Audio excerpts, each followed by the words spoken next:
Okay, isang mapagpalang araw po sa inyong lahat mga minamahal ko mga kababayan. Muli nandito na naman po yung lingkod Epipanio Labrador dito po sa ating programang Reaction Mo Birada Ko. Okay, sa araw pong ito mga minamahal kong mga kababayan, ay pag-uusapan po natin ito pong mga kinakaharapong kaso ni Sara Duterte maging ng kanyang asawa at kapatid at ama na si Rodrigo Roa Duterte. Meron po kasi akong narinig na yun nga po sa kanila ay malabo daw na makulong itong mga Duterte dahil wala naman daw ebidensya at walang sapat na dahilan para sila ay makulong o kasuhan. Sa totoo lang po, mismong sa bunganga po ni Sara Duterte, narinig ko yung salitang yung mga nangyayari daw sa kanila ngayon ay puro paninira lamang daw o pamumulitika lamang. Gaya din po ng sinabi po ni Bato de la Rosa sa kanyang mga inilalabas po na pahayag sa media. Ang madalas niyang sinasabi, ang nangyayari daw ito sa kanya o sa kanila ay isang demolition attack. Ngayon, kaya ko po napiling pag-usapan natin sa araw na ito pong mga naririnig ko para po maging malinaw sa lahat kung talaga bang walang sapat na dahilan para ikulong itong mga Duterte o kasuhan. Lalong-lalo na po itong si Sara Duterte na kung saan sinasabi pa nga ng iba na wala dong karapatan na i-impeach itong si Sara Duterte. At ang tanong ito ano ba daw ba ang batayan ng ating gobyerno?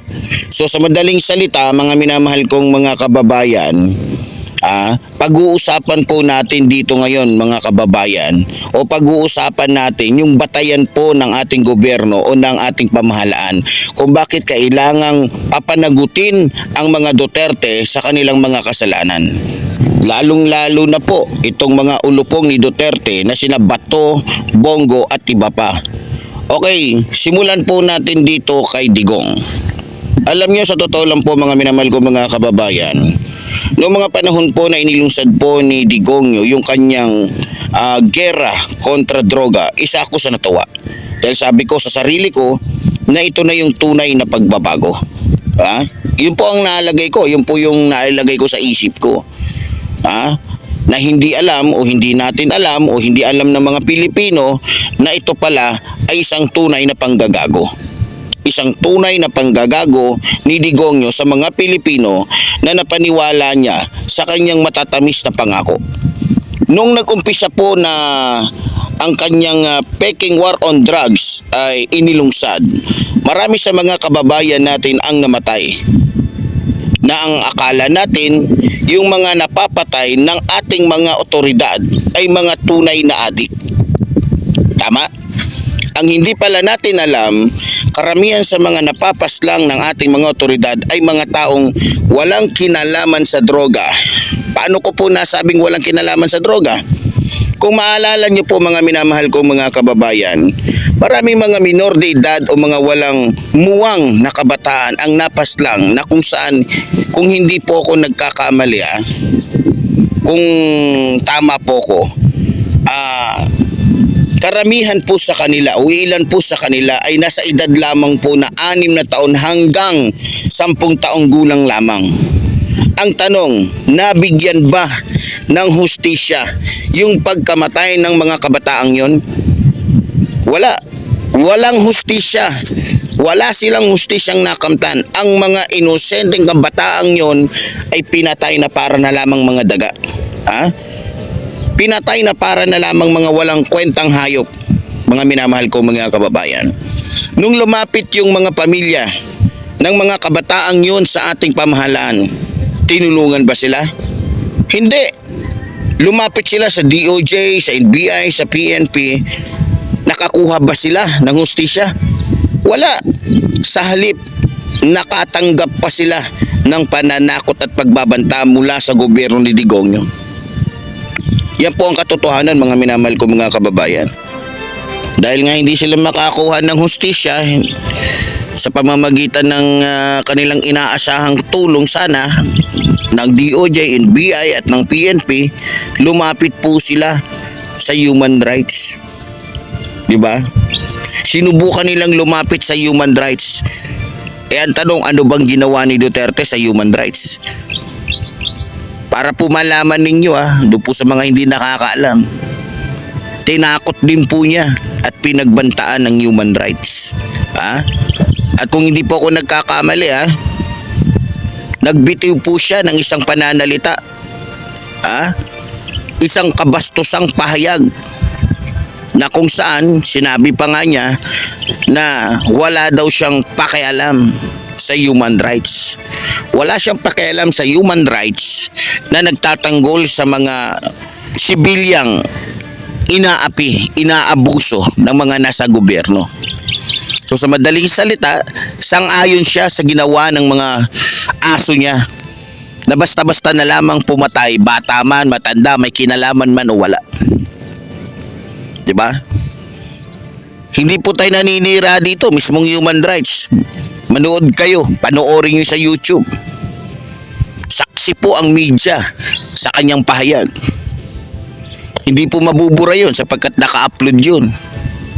Sa totoo lang mga kababayan, kung babalikan po natin yung mga panahon na yun, hirap at hinagpis, lungkot, takot ang naranasan ng mga pamilya ng mga kabataang nasawi sa peking war on drugs ni Digongyo noong mga panahon na yon. Noong mga panahon na yon, tanging ang Diyos, tanging yung kanilang, kumbaga yung tanging ang nagbibigay na lamang po sa kanila ng lakas, yung kanilang pananalig sa Diyos na lumika ng langit at lupa. Lahat sila ay umaasa na sana bumilis ang ikot ng panahon para makawala sa kamay ng isang dyablo ang bansang ito na umaabuso sa kanyang pera at kapangyarihan. Nang sa ganon ay magkaroon ng hustisya yung pagkamatay ng mga mahal nila sa buhay o mapanagot yung mga taong naglumabis sa kanilang mga kapangyarihan. Biruin ninyo, bawat batang napas lang nila, o bawat batang napas lang ng mga tao ni Digongyo, hindi dumaan sa tamang pag-iimbestiga. Hindi dumaan sa tamang pag-iimbestiga o sa tamang proseso para maimbestigahan yung kanilang pagkamatay. Na kung saan, kung nag-iimbestiga man sila, kahit bala ang dahilan ng ikinamatay ng biktima nila, palalabasin nila na namatay ito dahil sa pneumonia at iba-iba pang mga sakit na pwede nilang ilagay doon. Sa isang papel na kunyari nagpapatunay na hindi sila ang pumatay kundi sakit. Tama? Doon pa lang makikita na natin na grabe talaga yung kahayupan na nagaganap noon sa panahon ni Rodrigo Roa Duterte. Ito pa ang masakit.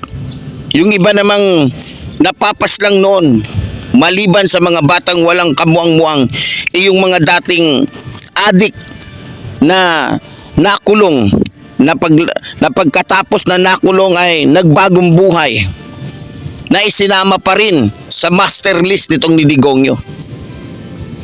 Buriin nyo, yung iba sa kanila 10 taon hanggang 15 taong na nagbago na.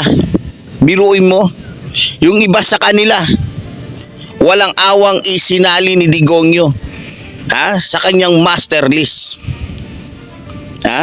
Walang awa na ipinakita o pinakatay ni Digongyo sa kampon niya na kumikita ng 30,000 kada isang taong na itutumba nito sa pamamagitan ng reward system ni Digongyo, na kung saan yung perang pinambabayad sa mga ito ay nagmumula sa illegal pogo, na kung saan may proteksyon na nakukuha mula kay Digongyo. Nakakalungkot sapagkat yung isang tao na nagbagong buhay na, lumalakad na sa tama, ay walang awang pinapatay o pinagpapapatay ng mga tao ni Digongyo, na kung saan may mga anak, asawa na umaasa sa kanila. Nakakalungkot. Habang yung mga pamilya ng mga biktima ng mga ulupong ni Digongyo ay nagdadalamhati, masaya namang nagtatawanan, nagiinuman, nagpapakasarap yung mga aso ni Digongyo. sa pera na kinita nila mula sa buhay ng mga taong walang kalaban-laban o walang kinalaman. Alam nyo, nung mga panahong iyon, walang ibang sigaw ang ating mga kababayan kundi hustisya. Dahil walang hustisya noon eh. Hustisya para sa mga mahal nila sa buhay na walang awang pinatay. Pero yung mga sigaw nila ay hindi pinansin ni Digongyo noong mga panahon na yon. Sa halip, pinagtatawanan at nilalait sila ng isang presidente na malademonyo yung utak at pag-uugali. Hindi nakataka-taka kung bakit gano'n ang nagiging reaksyon ni Digongyo. Kung sa bagay, kung yung Diyos nga na lumikha ng langit at lupa ay walang awa niyang pinagmumura, tao pa kaya? Tao pa kaya ang hindi niya magawa ng gano'n? Ng gano'ng klaseng kalapastanganan. Pero gano'n pa man, salamat sa Diyos. Ngayon, sa tulong ng Diyos, dumating yung oras at panahon na wala na sa kapangyarihan itong si Digongyo. Kung mapapansin ninyo mga kababayan, tila Diyos na rin talaga ang may nais na papanagutin itong si Digongyo. Yan ay sa pamamagitan po ng ating mga mambabatas dyan sa Kamara. Para sa akin, yung nangyayari ngayon dyan sa Kamara, yung kanilang pag-iimbestiga ay pinapahintulot po ng Diyos. Paano ko nasabi ito mga minamahal ko mga kababayan? Paano ko nasabi ito para po maging malinaw lamang po sa inyo? Alam niyo ba noong mga panahon ni Duterte o ni Digong, gustuhin man ng ating mga mambabatas na magsagawa ng pag-iimbestiga sa Peking War on Drugs ni Digongyo, ay hindi nila magawa yon. Bakit? Dahil isang diablo yung namumuno sa ating bansa. Na kung saan walang awang nagpapapatay ng kanyang maibigang ipapatay. Kaya nananatili silang tahimik. Dahil wala silang magawa. Dahil lahat ay naiimpluwensyahan ni Digongyo. Natatakot silang gumalaw at magsalita hindi lamang para sa kanilang mga sarili, kundi para na rin sa kaligtasan ng kanilang mga pamilya o mahal sa buhay. Nakita nyo naman, di ba? Lahat ng kumukontra kay Digongyo, kahit wala kang kasalanan, kahit wala kang kinalaman sa droga, kaya kanyang ilagay o kaya niyang ilagay ang pangalan mo sa listahan ng mga taong may kinalaman sa droga para lamang magkaroon siya ng pagkakataong ipapatay ka o dahilang ipapatay ka. Ganon kahusay yung diskarte ni Digongyo. Isa pa, pwede nating maging batayan yung ginawa niya kay dating Senador Laila de Lima at sa iba pa. Tama?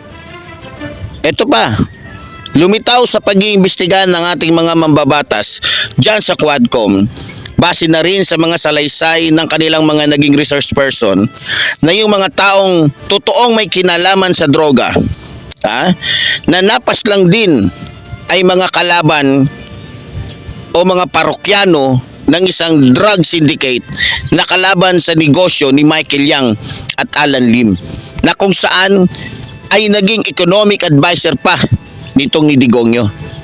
Sa madaling salita, yung mga adik o mga drug lords na kasapi sa drug syndicate ni Michael Yang at Alan Lim ay hindi sinama sa Oplan Tukhang o sa madaling salita, libre o malayang nakakapag-operate sa kabila ng o sa kabilang patayang nangyayari o nagaganap sa ating bansa. Siguro naman gets nyo na kung bakit kailangang papanagutin si Digongyo. Una, nag-traitor siya. Nag-traitor siya at nagpanggap. Pinaniwala niya ang taong bayan na galit siya sa droga. Pero ang totoo, kasama at kasapi o protector siya ng dalawang drug lords na kung saan yung isa pa doon ay ginawa pa niyang economic advisor. Ginawa niyang economic advisor yung isa dito. Kahit hindi naman ito Pilipino o walang karapatan na magkaroon ng kapangyarihan o posisyon sa ating bansa dahil ito ay pure Chinese. Isa sa batayan kung bakit dapat kasuhan itong mga Duterte. Kung maaalala po ninyo mga minamahal ko mga kababayan, si Guban, base sa pag-iimbestiga ng ating mga senador, ng ating mga congressman sa kanya, o ng ating mga mambabatas sa kanya, lumalabas na habang isinusulong ni Duterte yung kanyang war on drugs sa buong bansa, tulit-tulinadang shabu ang naipapasok ni Michael Yang sa ating bansa, na kung saan ang katuwang niya dito ay walang iba kundi si Congressman Paulo Duterte at asawa ni Sara Duterte na si Mans Carpio. Na ginamit ang kapangyarihan ni Digongyo. Ginagamit yung kapangyarihan ni Digongyo. Ang galing, di ba? Yan yung mga galit sa droga, pero nagpapapasok ng tulit-tulinadang droga dito sa ating bansa. Sana ay nauunawaan at nakukuha ninyo yung mga pinapaliwanag ko, para nang sa ganon ay maging klaro sa lahat o sa inyo yung katotohanan. Ngayon, dumako naman po tayo dito kay Sara. Bakit ba kailangan i-impeach siya? O i-impeach siya? O makulong siya? May mga sapat ba na batayan para madiin siya? Meron ba? Kung ako po ang tatanungin ninyo, mga minamahal kong mga kababayan, hindi lang isa ang gagamitin ko sa inyo na batayan, kundi maraming batayan. Una, kung maalala po ninyo, mga minamahal kong mga kababayan, nung siya po ay nasa DepEd pa, marami po siyang ginawang kabalbalan o kalokohan. Na kung saan ginamit niya yung DepEd para makapagnakaw sa pamamagitan ng confidential fund at intelligence fund. Tama? At hindi lang yun. Ginamit niya yung DepEd para makapagnakaw ng pera sa pamamagitan ng mga budget na ibinigay sa DepEd para sa mga proyekto o sa mga proyekto nito, tulad ng pagpapagawa ng mga karagdagang eskwelahan sa iba't ibang panig ng ating bansa. Isa na dyan yung budget para sa laptop na bilyong-bilyong halaga ang nawawala. Bilyong-bilyong halaga ang naibulsa niya. Pati yung feeding program na hindi naman natupad kahit may budget na kung saan binulsa din niya yung budget na ibinigay para doon. Itong sinasabi ko, mga kababayan, ay sa DepEd pa lamang po ito. Pero makikita nyo, grabe na yung kanyang pagnanakaw. Malaki na, diba? Yung perang nananakaw niya o nakukulimbat nitong ni Sara Duterte. Ngayon, para mas maging malinaw po sa inyo, isama na natin pati yung pandarambong niya sa pera ng taong bayan. Saan? Saan? Para malinaw po, diyan sa opisina ng Office of the Vice President, na kung saan hindi niya maipaliwanag kung saan niya dinala yung 600 mahigit na milyones na pera ng taong bayan, na kung saan yung perang yun ibinigay dahil humingi nga siya ng confidential fund na hiningi niya, na kung saan ay napunta lang rin sa kanyang malabangkong bulsa, mga minamahal kong mga kababayan. Ngayon, para mas maging malinaw sa inyong lahat, kung maalala nyo, alam nyo to, na kung saan maliban doon sa mga kasalanan yun, kasi ang pinag-uusapan natin dito may rason ba, may sapat bang dahilan para makulong sila at kasuhan sila? Kung matatandaan ninyo, pinagbantaan niya yung buhay ng ating Pangulo, maging ni House Speaker Martin Romualdez, maging ni First Lady Lisa Araneta Marcos. Hindi po basta-basta yung mga pagbabanta niya. Yun po ay isang sensitibong bagay na kung saan dapat siyang turuan ng leksyon. Dapat talaga siyang kasuhan para magtanda. Dahil hindi gawain po ng isang matinong tao yun. Hindi gawain ng isang matinong tao yung mga naging pahayag niya sa ating mahal na Pangulo. Na kung ako po ang tatanungin ninyo, adik lang ang may kapasidad gumawa nun, na kung saan lulun sa droga. Nakakatawa nga diba? May bangag daw tayong presidente, pero sa kanila mo makikita yung epekto ng shabu. Tama? sa mga sinasabi at pinapakita nila. Doon mo masasabi na sila yung tunay na nagsasyabu. So yun, sa totoo lang, hindi ko na masyadong idinitalye kasi kung gagawin natin yun, baka isang linggo po tayo bago tayo matapos dito. Dahil sa dami ng mga kabulastugan itong mga Duterte sa ating bansa. Dahil sa dami ng kanilang mga ginawang kahayupan dito sa ating bansa. Okay, ganun pa man. Patuloy po tayong aantabay at mag-aabang sa mga kaganapan o mga magaganap dito sa ating bansa. Kaya tulad ng sinabi ko, hanggat nandito po ang ating programa, tayo po'y patuloy na magsasalita at maglilingkod sa ating mga kababayan. Kaya muli po, tulad po ng sinasabi ng iyong lingkod, mabuhay po ang ating bayan, mabuhay po ang nagmamahal sa ating bayan. Maraming salamat po.